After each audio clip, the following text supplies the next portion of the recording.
हम फेर आबि गेलहुँ एकटा जे छै से महेशवाणी लऽ कऽ। एखन विवाह दानक टाइम छै ने, तऽ वएह भोला बाबाके महेशवाणी लऽ कऽ एलहुँ हेँ। अहाँसभ सुनै जाउ। आओर जे छै से ओ गीतक गायिका छथिन, गबै छथिन सविता दास। और बुझले अछि जे रचनाकार के छथिन, तऽ अहाँसभ कमेंट देबै। और अहाँसभके जे छै से सुनैमे जेहन लागै, लेकिन हम गाबि रहल छी तऽ अहाँसभके तऽ सुनैए पड़त ने, तऽ अहाँसभ सुनू आ कमेंट दिअ, ठीक ने। तऽ सबके जय गुरु। भोला गेला बौराई, भोला गेला बौराई, भांग पीबी कोबरा घर में, भांग पीबी कोबरा घर में गेला अंगराई, भोला गेला बौराई। तो सकतकिया छोड़ी कोबर में, मृग छाल लेलनी बिछाई। तो सकतकिया छोड़ी कोबर में, मृग छाल लेलनी बिछाई। मृग छाल के छोड़ी का देखू, मृग छाल के छोड़ी का देखू, भुइये में लोटाई। भोला गेला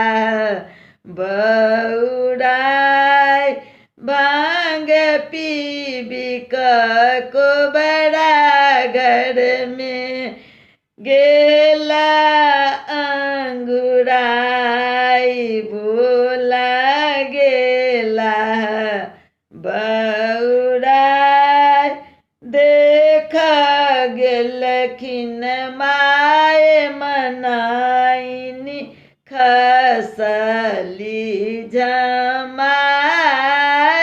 देख गेलखिन माय मनाइन, खसली जमाई। की कहब हम एही भंगिया के, की कहब हम एही भंगिया के, केहन भेटल जमाई। भोला गेला बौराई, दौड़ल एलखिन पार्वती जी, होइअछि जग हँसाय। भोला दौड़ल एलखिन पार्वती जी, होइअछि जग हँसाय।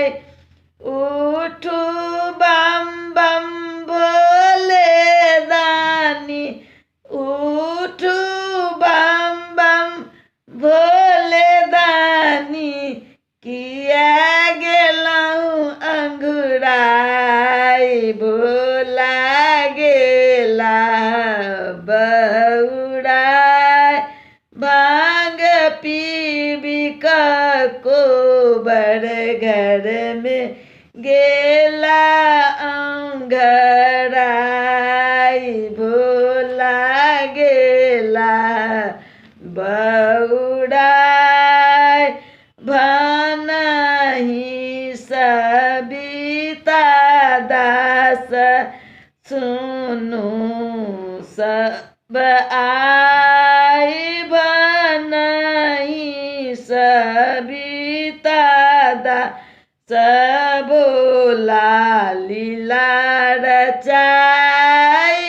भनहि सविता दास, भोला लीला रचाई। भस्म लगा कर भोला दुल्हा, भस्म लगा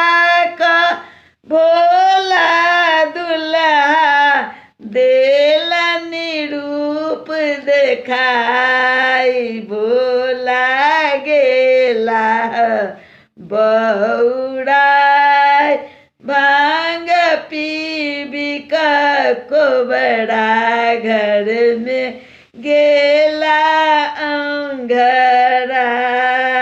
भोला गेला बौराय भोला गेला बौराय। हर हर महादेव। अहाँ सबके आब जेहन लागत तेहन कमेंट बॉक्स में देव। फिर जे छै हेतै तऽ फिर अगला वीडियो में हम अहाँ सब भेंट करब, ठीक ने।